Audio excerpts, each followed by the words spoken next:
Предметот со обвинението и доказите за пожарот во дискотеката на смртта Пулс конечно се очекува утре да стигне до Скопскиот кривичен суд, каде што ќе се оценува и обвинението и ќе им се суди на 34 обвинети за катастрофалниот пожар во Кочани, во кој загинаа 62 млади луѓе, а над 200 беа повредени. Според информациите на телевизија 24, Врховниот суд го насочи целиот предмет во Скопска единица. Досието речиси 3 недели патуваше низ Македонија на релација Кочански суд, Штипска апелација, Врховен суд и обратно. Од Кочани утре со придружба и сите докази ќе бидат пратени повторно во Скопје, во Скопска единица, и додека судовите се докажуваат кој да суди. Адвокатите речиси 3 недели немаат обвинение. Им било кажано дека ќе го добијат кога конечно ќе стигне до Скопска единица. 3 недели не ни го доставуваат обвинението и веќе речиси 4 месеци од настанот. Но знаете како, ова го покажува начинот на функционирањето на обвинителството и судството и кусогледоста и на функционирањето. Тие може многу порано да се истакнат и да се организира целокупното постапување по предметот и кој суд ќе биде надлежен и сето тоа.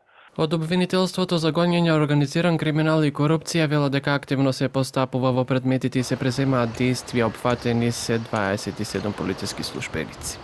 Јавниот обвинител од специјализираното оделение за гонење на кривични дела ги превзема сите неопходни действија за расветлување на случајот, меѓу кои сослушување на лица во својство на осомничени и во својство на сведоци, како и прибирање на други докази. Министерот за полиција со политички одговор до СДСМ за обвинувањата дека МВР ја штити главната инспекторка за економски криминал во Кочани, која според опозицијата не е осомничена, а ја поврзуваат со кривична одговорност и на директорот на БЈБ. Македонските граѓани секојдневно го даваат коментарот на овие обвинувања и повикувања на одговорност од страна на опозицијата.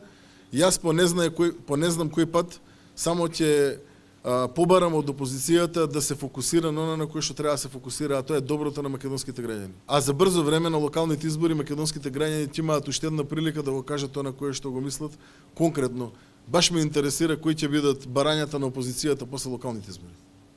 И додека времето за оценка на обвинителниот предмет е се пократко, роднините на загинатите, повредените, Кочани и цела Македонија чекаат да започне судењето. Кривичниот суд во Скопје ќе треба да им суди на 34 обвинити и 3 правни лица за пожарот во дискотеката по изземањето на Кочанскиот суд. Но неизвестно е дали со оглед на тоа дека почнува судската ферија ќе се суди сред лето, а предметот ќе се класифицира како итен.